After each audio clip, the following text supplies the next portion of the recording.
Paulino. Hola Débora, enorme placer. Igualmente, ¿cómo estás? Buenas tardes, bien. Bien, ocupado de tantos temas porque en un ratito se define en el Senado si hay sesión o no por ficha limpia el jueves. Sí. Va a haber una reunión de los presidentes de bloque a eso de las 7 de la tarde. Vamos a tener algún detalle, me da la impresión, de lo que va a decir Luis Caputo en un foro en donde el secretario del Tesoro norteamericano dijo aquello que era largamente esperado y que hizo que reboten fuertemente las acciones y los bonos a esta hora, que es que si hay turbulencias y algo pasa en la tensión cambiaria eventual que podría volver sobre la Argentina, el fondo está dispuesto a activar un mecanismo para una ayuda económica directa por parte del Tesoro. Sí, dos noticias en una ahí. Una, que habría más ayuda para la Argentina, y la segunda, que prevén la posibilidad de un shock externo. Exactamente. En el marco de un Donald Trump que sigue adelante con su guerra comercial con China, ¿no? Y con todo lo desaguisado que eso implica. Yo no sé, Leandro Gavín, bienvenido, buenas tardes, te sumo.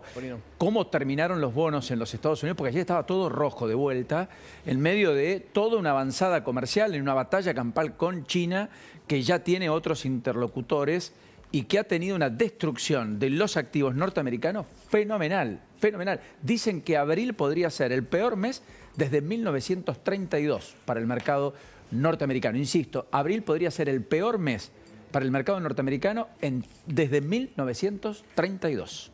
Sí, Paulino, buen día para los mercados de afuera, 3% arriba. Esto traccionó también a Argentina. Los bonos argentinos, con esta noticia de Scott Bessent, también 3%, entre 3 y 3,5% arriba. O sea, todo se dio vuelta y a diferencia de ayer terminó positivo en el martes. Exactamente, 6% arriba las acciones, también en Estados Unidos. 6% las acciones argentinas. Exactamente. Más allá de que un pequeño rebote en el dólar, aquí en 1120 creo en el 1125 el promedio, sí. Exactamente. 11 pesos más que el cierre de ayer. 11 pesos más que el... Bueno, así que ahí estamos con Gustavo Petro, que ha confirmado el presidente de Colombia que Estados Unidos le ha retirado la visa.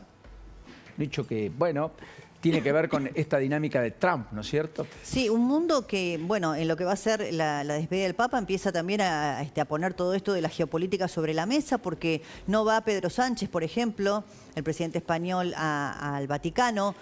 Van, bueno, algunos representantes del ala más izquierda, si querés, de la política española.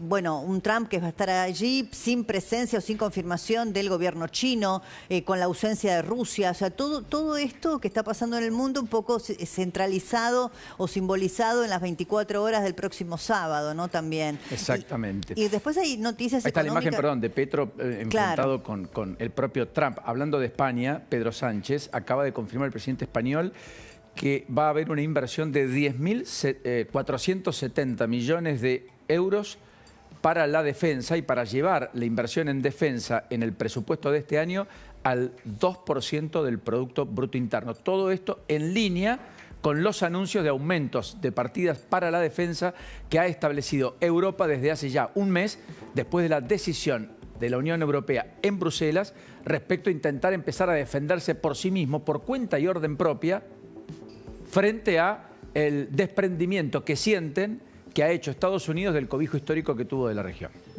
Después de la definición sobre Rusia y la avanzada en Ucrania, ¿no? Sí, sí. Bueno, y esta también posibilidad que esboza el gobierno de los Estados Unidos de, en el medio de una negociación de paz con Ucrania, permitir la anexión de Crimea por parte de Rusia. O sea, es un mundo realmente de una complejidad enorme, enorme. Por eso cuando el equipo económico, hoy habló también Pablo Kirchner, el secretario de Finanzas, en el marco de las reuniones de primavera del Fondo Monetario, bueno, dan previsiones muy positivas de la economía argentina. Digo, en un contexto, ¿no? En un mundo que está realmente muy, pero muy complicado, y bueno, puso mucho foco también en esta idea de la Argentina de volver al mercado de capitales. Por eso es imprescindible que baje el riesgo país, algo que hoy, no sé, creo que estaba en 700 y algo, ¿no? El dato de hoy no lo tengo preciso. ¿Cómo está cerrando, Leandro? Todavía nos queda un camino, ¿no? 720 en este momento. 720. Claro, nos queda un camino por recorrer. Y sí, porque para volver al mercado tenés que bajarlo a la mitad. Sí, 400, te diría, siendo generoso. Siendo generoso, 350. En los países de la región que tiene un riesgo país de más o menos 150, 200 Uruguay tiene puntos. menos de 100, tiene 90, 80 puntos de riesgo país, así que... Que es la sobretasa, menos de un 1% anual, a propósito de la tasa que te cobran para prestarte diferencial a la de los bonos de los Estados Unidos. ¿No es cierto? Sí, sí. Con lo cual, efectivamente, cuanto más bajo, mejor, más apetito puede haber allí en la idea de poder ir a buscar afuera lo que eventualmente aquí no se tenga. Igual, este es el dato del dólar reciente respecto a la merma Sí, ayer que ha había habido. cerrado 1110, ¿no? El oficial.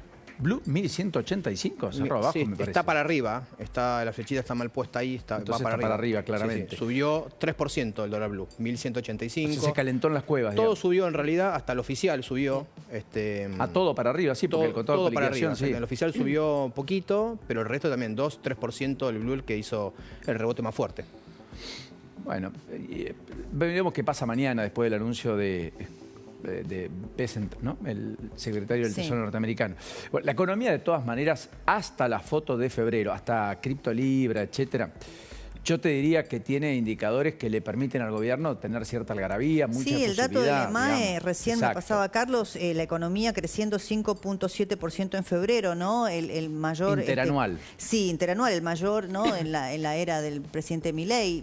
Sí, el Se- gobierno mira estos datos. 0,8 respecto a enero, perdón Débora con esto, 10 meses consecutivos de recuperación, aún de todas maneras 4 de todos los sectores están con tendencia a la baja, es decir, con caídas interanuales, hoteles y restaurantes, por ejemplo, se ve en el turismo, se ve en la gastronomía, pero lo cierto es que este indicador del EMAE, que marca estos desbalances, tiene básicamente el impulso en la intermediación financiera, la actividad de la pesca, y también el comercio mayorista, minorista y reparaciones, amén de la industria manufacturera, el dato más relevante, que está creciendo a un ritmo ya del 5%, que era lo que venía corriendo de atrás. De atrás siguen corriendo hoteles y restaurantes, administración pública y defensa, planes de seguridad social, etcétera, que están todavía con tendencia a la baja. Pero 10 meses consecutivos de crecimiento, 5,7 interanual, está en línea con lo que el gobierno había proyectado, y este es el tuit de Caputo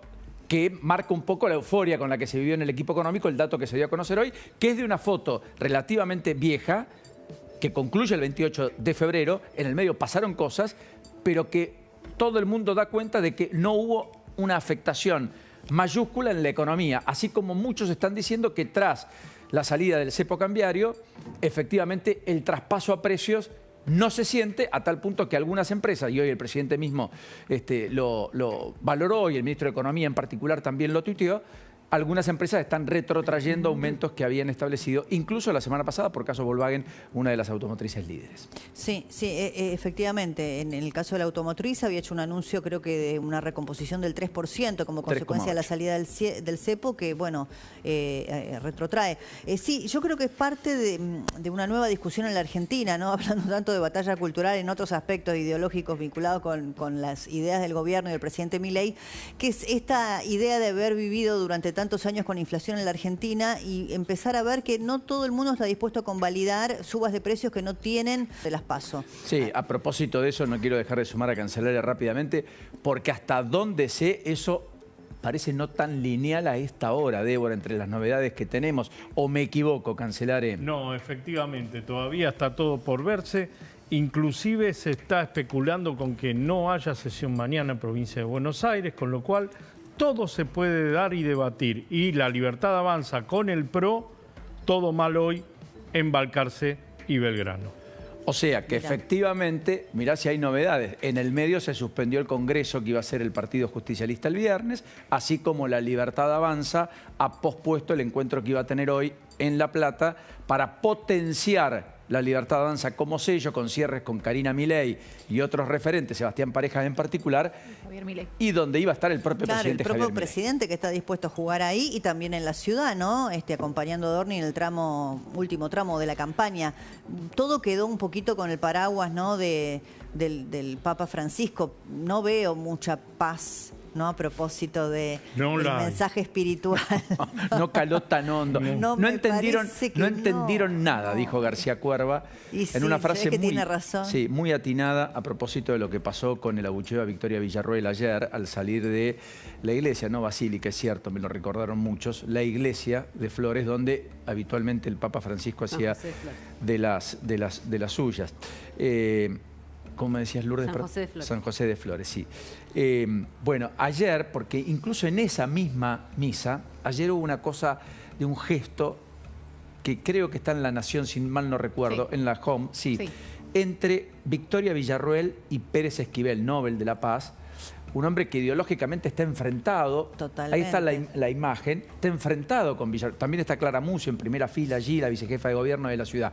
Pero hubo un gesto entre ambos más propio del clima de época y de despedida de un papa, digamos, que contrasta con el abucheo posterior a Villarroel de parte de algunos que probablemente impulsados por el folclore del peronismo, Santoro que había hecho un acto de presencia allí y demás. Santoro incluso la fosa lugar también a Villarroel. Sí, sí, Santoro sí, con la cordialidad habitual que lo caracteriza, pero efectivamente no fue el caso de los que estaban afuera. Claro. Y ahí es donde reacciona García Cuerva y dice, no entendieron nada del mensaje. Y está muy bien, hay que ser extremadamente críticos de esas actitudes. Del presidente para abajo, incluido estas Totalmente. cuestiones que involucran a una idea de no poder interactuar con el otro. O sea, hay algo que Francisco intentó internalizar en la iglesia y en particular en los feligreses e inclusive con integrantes de otras religiones a propósito del diálogo interreligioso que siempre tuvo, incluso estando en la Argentina, fue esa idea de ir al abrazo siempre del otro, poder entenderse en los valores comunes y poder establecer comunicaciones aún en las diferencias. Bueno, parece que eso no estaría sucediendo, sobre todo después de lo que me dijo Cancelares. Yo pensé que la cosa estaba más o menos acomodada en la legislatura para la provincia, en la Cámara de Diputados. Parece que nada. No sé qué están negociando, si las reelecciones indefinidas de los legisladores, ¿qué le quedó ahí en el bolsillo? No, lo que están tratando de ver cómo trabajan en una agenda legislativa en una semana de duelo. Ah. Entonces, quizás para mañana convoquen a una sesión especial solamente para rendir Como hicieron hoy homenaje en al la Papa Cámara Francisco Nacional, en la Cámara de Diputados. y el martes que viene realizar sí la votación. Una votación que según que se vote, Axel Kicillof está dispuesto a vetarla. Lo cual sería muy fuerte, un veto de Kicillof en medio de la pulsión que hay dentro del peronismo, donde parecían haber cerrado filas. Esa era la imagen de la Cámara de Diputados de la Nación, donde se está haciendo efectivamente... Sí, lo que dice Alejandro, ¿no? Sesionar, pero solamente con el tema del Papa como, Claro, como correcto. tema central, como ¿no? como tema central y como telón de fondo. Débora, como siempre, Gracias. enorme placer. Me Gracias quedo por este viéndolos. rico intercambio y gran tarea, gran programa, como siempre. gran Igualmente, tarde. nos vemos. Reencontramos, nos ponemos en marcha. Bienvenidos, buenas tardes.